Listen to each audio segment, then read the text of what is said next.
Hello, I'm Ida Rolape, and welcome to my home. I am an artist. I do glass and mosaics, and this is an example of one of my pieces. I also do a lot of gardening, so I've got lots of flowers and things in which to put artwork.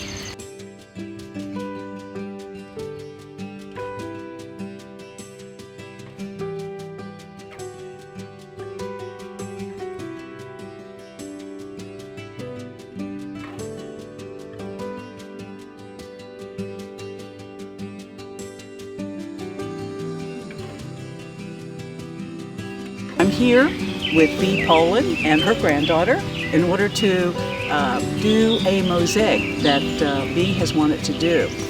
Bea, I'd like you to... Okay.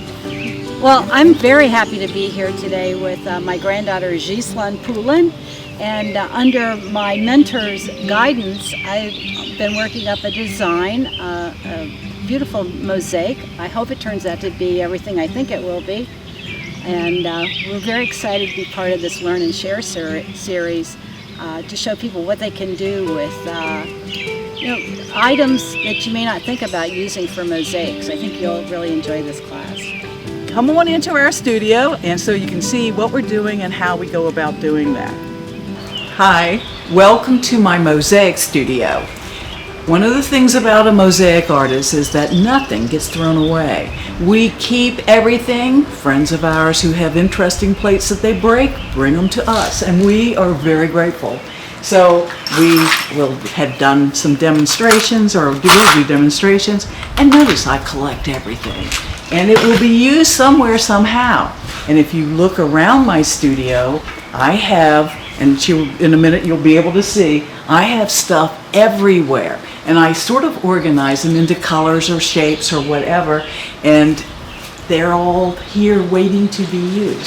So I have lots of materials to be able to fit just about every kind of thing I'm trying to do. I'm going to talk a little bit about tools. And one of the first things I'm going to tell you, you need to wear safety glasses, because every time you cut or do anything or smash anything in a mosaic, glass or shards fly. So eye protection is absolutely critical. And whenever we're dealing with anything with the concrete or the mortar, you will use an N95 mask, which everybody now has a great supply of. So be sure you use this. Concrete in your lungs is not good, and it doesn't go away. So those two safety issues up front. Talking a little bit, one of the things you'll find as a mosaic artist is that you'll be using all kinds of materials. You'll be using glass, broken objects, found objects, and putting them all together. And so I have a wide range of tools. I got lots of toys. Over time, you just sort of develop it. All right, this is cutting tools. There's two different types. I use this because I do a lot of cutting and it's good for my wrist. However, most people prefer the pencil style. And the way that this works is you have it straight up, you can dip it into oil, or this particular one you put oil in here, and it keeps that cutting wheel wet so that it doesn't get dull. And then you take a standard piece of glass and would cut. Did you hear that sound? I'm going to do it again. That sound is, that little scritchy sound, is the sound of making, and you might not be able to see it well, just a score on the glass. And even though that's very lightly done, you can take any tool and easily cut this or break this. And sometimes you can even do it by hand, but not that time. So it's a way of breaking glass into the shapes, and you can do actual shapes with the glass cutters. So that's a standard tool that would be in everybody's pack. For tiles, there are tile nippers like this, which easily break the tile up into pieces. And you can use this with, this is a bowl that I had I love this bowl, but I broke it. And it'll also work with the ceramic tiles that are out anywhere. So breaking things into small pieces is important. I love this little tool here. This here will do, it trims up things so that you can actually make and shape very quickly, very easily, that, you know, it doesn't do as good a job for trying to break things as the big tile nippers, but trimming things up, this is perfect. And this also can be used with glass. It also does a good job on that. And again, the trick is to go in part. Don't do it the whole way in, which I occasionally try to chomp it in, but it's doing it on the edge, just a little bit in, and it works. I'm going to show on the bigger tiles how to break them in half. I mean, everyone has seen someone use hammers, but hammers don't give you a whole lot of control. What I just did was use a glass cutter to score the surface, and obviously with the tile that doesn't do a whole lot there, but then you just use one of these big breakers to take and do it, and it follows the score line. So that is a way of doing square, straight lines, and sometimes you can do a little bit of a curve.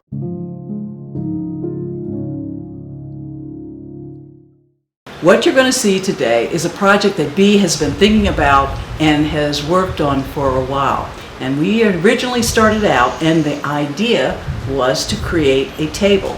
But I'm going to turn this over to Bea so she can explain everything that went on in this process. For many years I've had Blue Willow in my house that I inherited from my grandmothers, or I found in flea markets. I really love Blue Willow because it's one of the oldest pieces or oldest designs that you find going back 200 years in America. In fact, some old reruns of shows like Andy Griffith, you'll see Aunt Bea uses Blue Willow in her kitchen to serve Andy dinner. And I always get a kick out of that when I see that, because it reminds me of when I used Blue Willow when my children were young and when I ate at my grandmother's house on Blue Willow. So I really have a hard time getting rid of chipped Blue Willow, but I don't want to use it. And I've collected it in a box for years and thinking I'll give it to somebody someday to do something with. And in going through my things, I realized, why would I give this away? Why don't I do something of my own to keep in some way, in some shape, that could either be, I could use it in a different way, or it could be an art piece.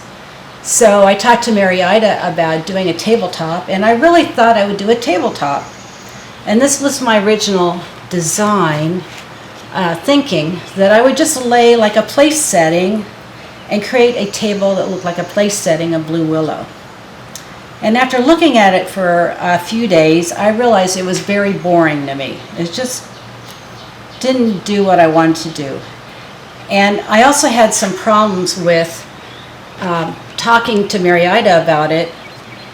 I have this rim here that would not allow me to have a flat table surface. I would have to actually destroy or cut the plate to put it into the mortar and do something else.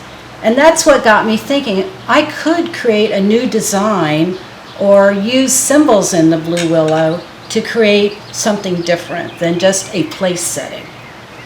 So I started playing with the idea of the symbols in the Blue Willow, and I really like the birds. The story of the Blue Willow are a couple that are forbidden by each parent to be together, and they go to the bridge on the plate and they jump off and kill themselves because they can't be together in real life, and they're transformed into the lovebirds that are forever enshrined in the Blue Willow. And you have all these other symbols here that are all lovely Asian symbols, the trees, the bridge, the fishermen, all the foliage, and this beautiful pattern. So I really wanted to take that idea and create something different. So this is basically where I started from the next step after that. And I thought, I'll have the birds because I really love the birds, and I'll bring the tree in, and then the little bridge is such a nice kind of grounding design. I'll work on that idea. So then, talking to Mary Ida, she said, well, that's a very different approach to this, from this. to this. You are now going to have to cut these plates. And so she gave me a lesson, like you may have heard earlier, about wearing safety glasses, using all these different tools, how to cut these plates. And I was like cringing. I got to cut it just right. I don't want to destroy it. But I really didn't know what I was going to come up with. For me, this process of creating this mosaic became very organic. I actually cut the plates up into small little pieces at first, and then I started really looking at how am I going to create this design and what part of the plate am I going to use for the design. And as you will see when I uncover where I've come, I use sections of the plate to create the birds, another section to create the tree, and I kept part of the plate whole, which I would love to show you now. Okay, so this is 30 inches across.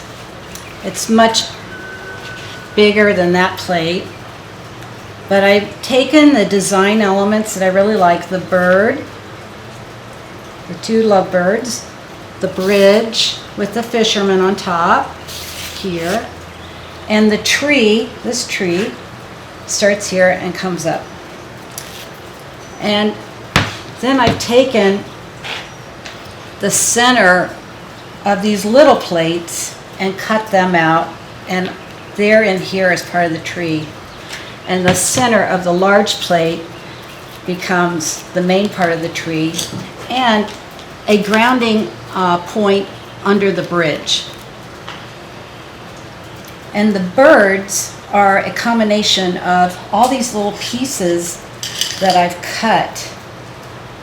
And as I cut the pieces, I really started separating them into kind of like colors, because you can see the Blue Willow has a lot of different patterns in it.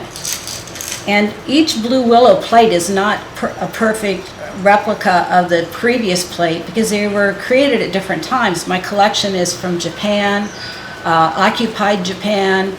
And for those of you that don't know what occupied Japan means, that means when World War II is over and U.S. forces occupied Japan, everything that was produced in Japan at that time was stamped with occupied Japan. So if you ever find anything in a flea market that says occupied Japan, grab it because it's a very limited edition of things.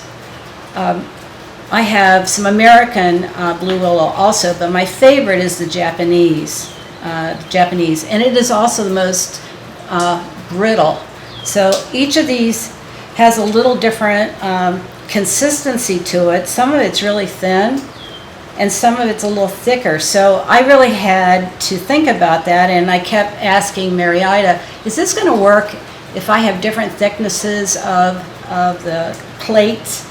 And she said, it won't work for a tabletop. You won't be able to get a nice flat surface, but it'd be great for creating an art piece, like a wall hanging, and I really like that idea. So now I'm leaving the tabletop idea behind for now, and may do something in the future, but this will be a piece I hang on a wall in my home.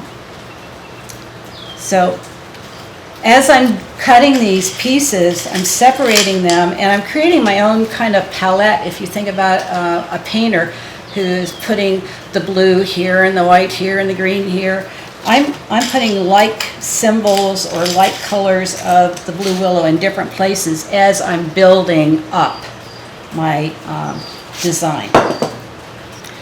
So in creating my mosaic, I went through several stages of the drawing, the basic drawing.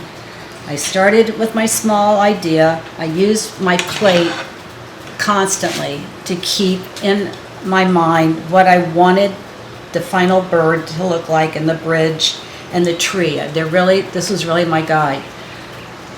But at some point, I have to jump in here and start creating, and it's a very absorbing process. And as I'm creating something, if I don't like it, it's okay. It's not stuck down. It's temporarily on top of paper, and I can keep moving. As I'm cutting, I may find a shape I like better or a color I like better, And in fact, when I was working on the birds, you will see I was looking for pieces that I could use for their beaks and their eyes. And I kept looking for a piece for a little headdress for them and a tail feather. And it didn't happen all at once. It happened over the evolution of this project. It was, I would spend 2 or 3 hours intensely, and then I have to go back to doing my household stuff, family and taking care of people. So, but it was a great time to be so absorbed in it. So one thing I did that was really helpful was I photographed it. I kept photographing it with my phone, because that way I could look at it, and if I knocked it and it moved and some piece went astray, I could go back to my photograph and say, no, I like it better over there, or by happy accident, oh, that looks so much better there, or that piece works better there. So with this, it's not an exact, having a fixed design where you're cutting geometric shapes to a fixed pattern. This was very fluid, and it continues to be fluid until it's moved into its mortar. Once it's in the mortar, that's it. But for now, I still have some flexibility, even though I do want to get it done. So I don't want to wait much longer to move it to the mortar. Well, now I'm going to reveal the stage I'm in now.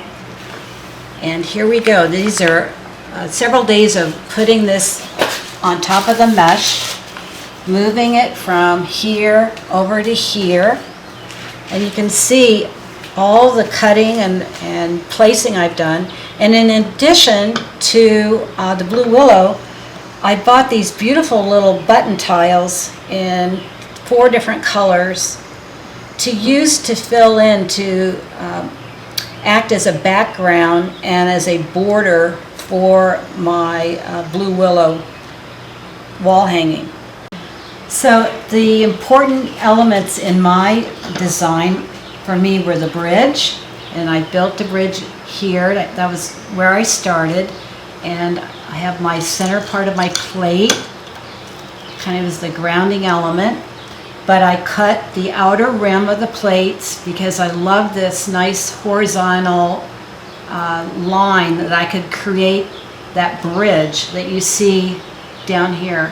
It has a very nice geometric shape. And then for filling in, I really had to think about how do I want to color the negative spaces in my mosaic design. I have my bird, I have my tree I'm developing. There's a big part of the tree. But these spaces in between, I didn't want them to conflict. I wanted them to add depth and contrast to my design. And at first I thought I would just use one color. And I was kind of playing with the white, this little white tile.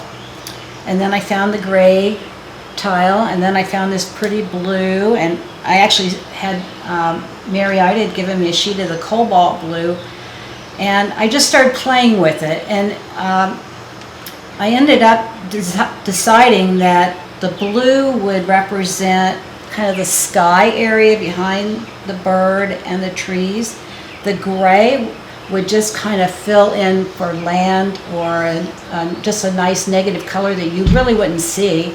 And then continue to bring in some of the blue under the bridge for water. And then round it off with all the colors to create a pop of a border. Now these tiles are very inexpensive, and I found these at our local big box store. And you may be familiar with them. A lot of people use these in bathrooms and kitchens, and they just come on a sheet, and they're really easy to handle. I think this costs $4 a sheet. And this was the only sheet of cobalt. Thank goodness I didn't need more than that, but I was able to get this kind of blue-gray and a white and this other gray. And I think they work really well, and they're very easy to handle, and they're really easy to cut. So Mary Ida suggested that I might want to try cutting them in half And I wanted to do some work around my bird body to kind of give more detail to the bird, and I think it worked pretty well. And then in some areas where I needed to do a little filling, but it was smaller than a whole button, I could cut it and just put in little half moons here and there. So I'm really excited how this is going to look when it grouts. You know, you have a vision of how you think it's going to look with grout, and I'm not going to know until I'm done, which will be 24 hours from now. I do have some questions for Mary Ida that I'm not quite confident about how they will be when the piece is finished. So I want to ask your opinion.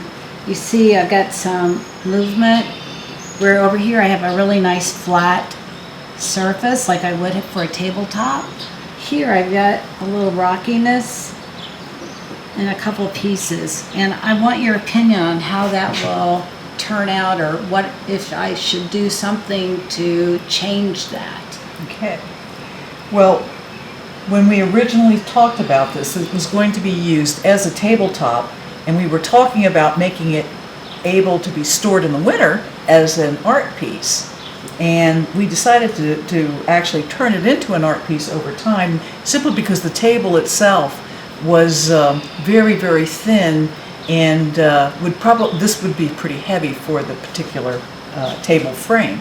So during that evolution, one of the things that's happened is the majority of the pieces that Bea has made are perfectly flat. And it's really important for those people who want to do a tabletop to do what Bea has done everywhere else, and except in these little pieces that are rounded. And what would be happening with a piece like this, they call this the foot, you know, that little round circle underneath the plate, right there, that always sits out. And that, in a flat tabletop design, would be having to be cut out. So people have to cut off this piece, and then this portion of it, you can see, is curved. And that curve would be something that you wouldn't be able to put a plate or a glass on without it being a problem. So that piece has to be cut. So this little piece, which has the important little bridge that's important for her design, and she wanted to have an intact piece, that isn't possible on this plate without destroying it, without cutting it up into little bitty pieces. So because it's not a tabletop, it is an art piece, there's no problem in having this sit up and not be flat, because nobody's going to be trying to put a glass on top of that, you know, so it's not a problem. And no one's going to be putting their hands on it, so you can't, you know, on a tabletop, you can't have a sharp piece sitting up that would cut your hand.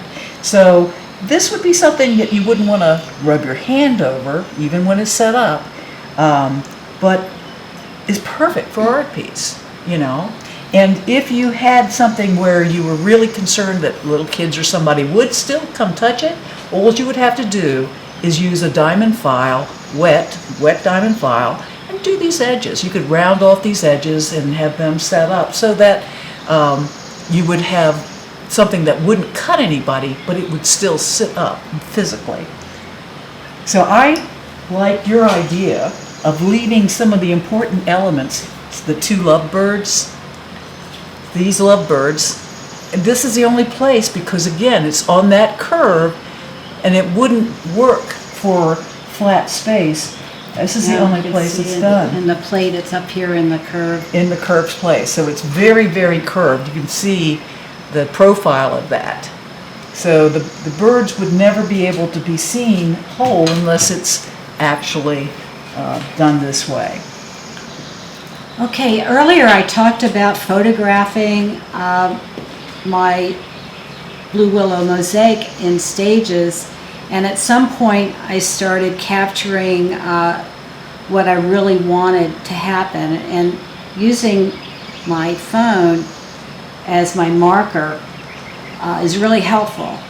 You can also print out your pictures if you want, but the camera's on the phone here, and I can keep going back and forth, and then I can take another picture as I get to, maybe I change the design a little bit and I want to capture the latest. So I'm going to kind of use this as my guide, and I'm going to show you how I created this whole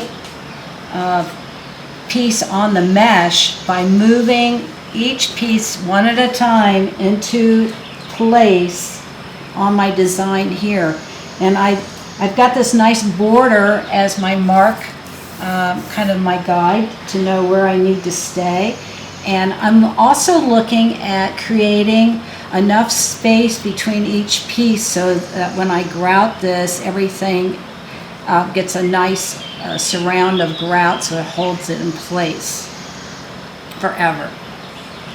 Okay, so just kind of follow me here as I do this, and I may change up a little bit, or I may have to cut something if I don't like the way it looks right now, but I'm pretty happy with where I'm going with this.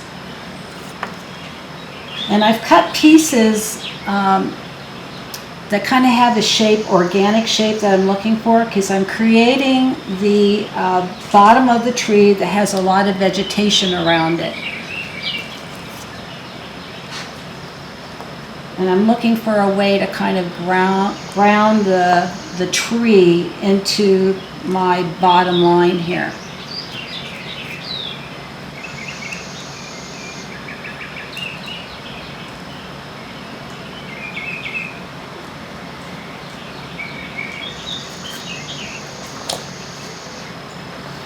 This is a great piece. I love the way this one cut. And I did have to work on it a little bit, but it has a really nice leaf shape. And I just love that look. Now this is sharp. These edges are sharp, but so far so good. I haven't cut myself. I found some really nice vegetation in the Blue Willow that lends itself to creating this part of my design.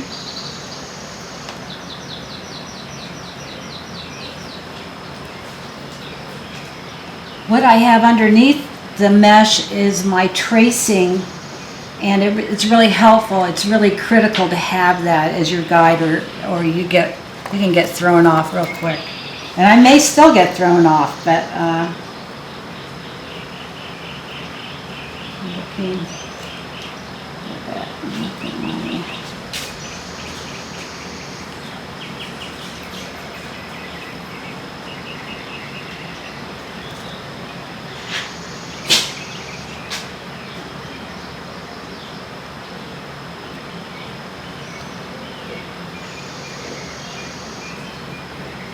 I also have to keep in mind the space in between my main branches that I'm going to fill with my dots.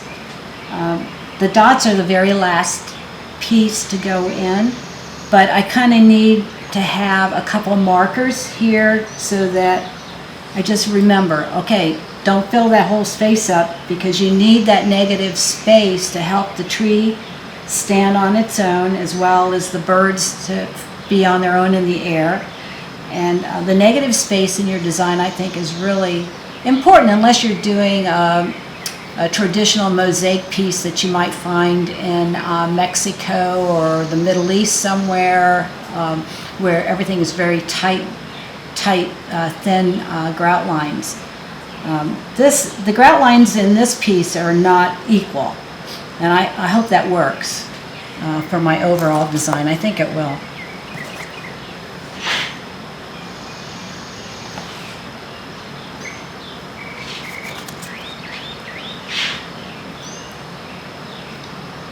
This sticky mesh is great to work on, because all of a sudden, instead of having this loose, they're staying in place, and I can really start to work much easier on the design.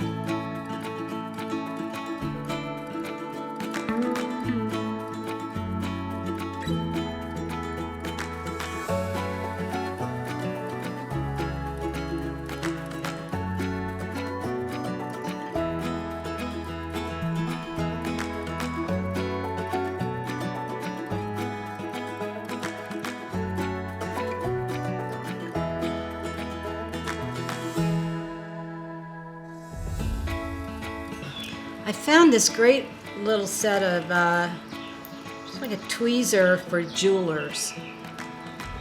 And it works great in picking up these little pieces and kind of placing them when your fingers are too big. That might work.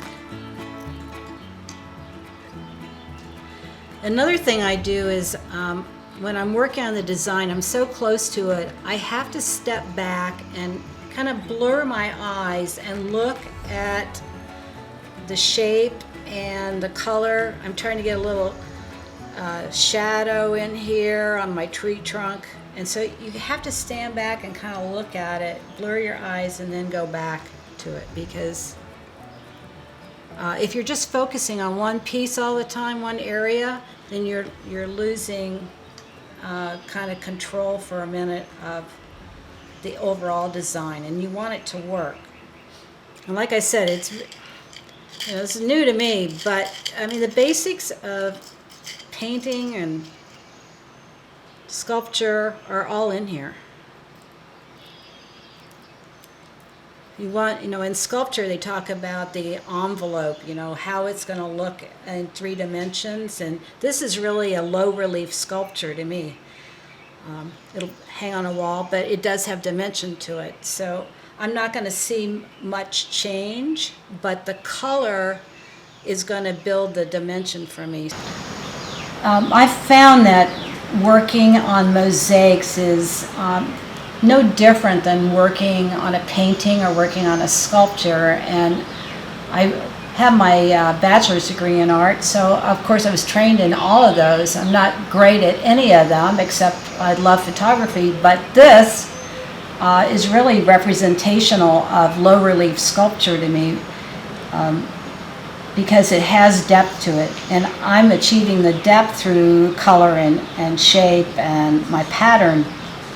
So it's always good to kind of step back and look at it as you're working on it, because if you're concentrating always on one little piece, you may be losing something that you really want. So I step back and I kind of blur my eyes and try and see where my shape is, what's coming up, and then I can go back and say, okay, I need to fine-tune that a little more. And I'm getting close to being done with this section so that I can then fill in with my dots. This is looking pretty good to me. It's a little different than it was in its first iteration, but I found some really nice organic leafy pieces that really help promote the bottom part of this tree being leafy and whatever it is, shrubby. And I think I'm going to have to fill in with a little blue line right in there at some point, but I may have to wait until I move it. Okay, I think we're close. Okay, I have to cut a couple pieces to fit in a couple areas. And I see that I have like a triangle shape. So I'm going to try and cut something very close to that, and I'll show you my process. I have these pre-cut pieces, and I'm using these nice little, these are the easiest for me to use. I don't know what their proper name is, but when I'm cutting, I like to use bubble wrap because I can see through it and it'll protect me from the piece flying. And I'm just going to do a little cut. And I'm going to cut a few pieces because I may need a shape that I haven't come up with yet.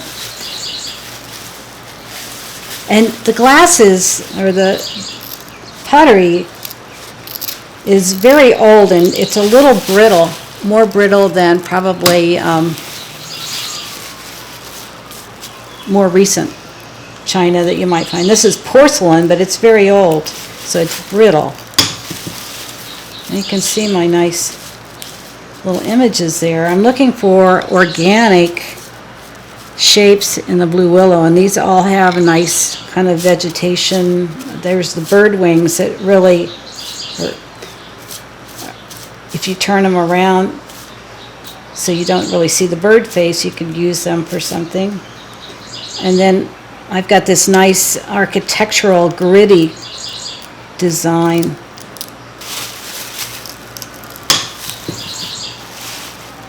There you go, it's easy.